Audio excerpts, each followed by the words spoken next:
যেই খুনি হাসিনা এবং আওয়ামী লীগের হাতে ১,৫০০ শহীদের রক্ত, লক্ষাধিক ভাইয়ের রক্ত লেগে আছে, সেই খুনি হাসিনা এবং তার দল আওয়ামী লীগ এই বাংলাদেশে নতুন করে প্রোগ্রাম দেয়। যদি এই বাংলাদেশের মুক্তিযুদ্ধের ওই সময় যেই পাকিস্তানি হানাদাররা আমাদের ভাইদের বোনেদের হত্যা করেছিল, তারা যদি হায়না হয়, হানাদার বাহিনী হয়, তাহলে এই আওয়ামী লীগ, ছাত্রলীগ, যুবলীগরা এই ২৪-এর সবচেয়ে বড় হায়না এবং হানাদার বাহিনী।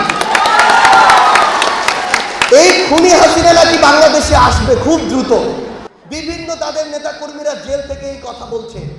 আমরা স্পষ্ট করে বলি, জেল থেকে যাদের মাধ্যমে এই কথাগুলো বাইরে আসছে, তারা ওই হায়নাদের অংশ এবং তাদের ইচ্ছা অনুযায়ী খুনি হাসিনা বাংলাদেশে আসবে। তবে এসে সে আগে বিচারের মঞ্চে দাঁড়াবে, এরপর ফাঁসির মঞ্চে দাঁড়াবে। আমরা শুধু ইয়াং জেনারেশনের কাছে একটা কমিটমেন্ট নিয়ে যাই, ওই খুনি হাসিনা এবং তার সন্ত্রাসী আওয়ামী লীগ, যুবলীগ, ছাত্রলীগ যদি আবার রাজপথে নামে, তবে সাময়িক সময়ের জন্য হলেও আমাদের ইয়াং জেনারেশনকে ঐক্যবদ্ধভাবে আবার রাজপথে নামতে হবে।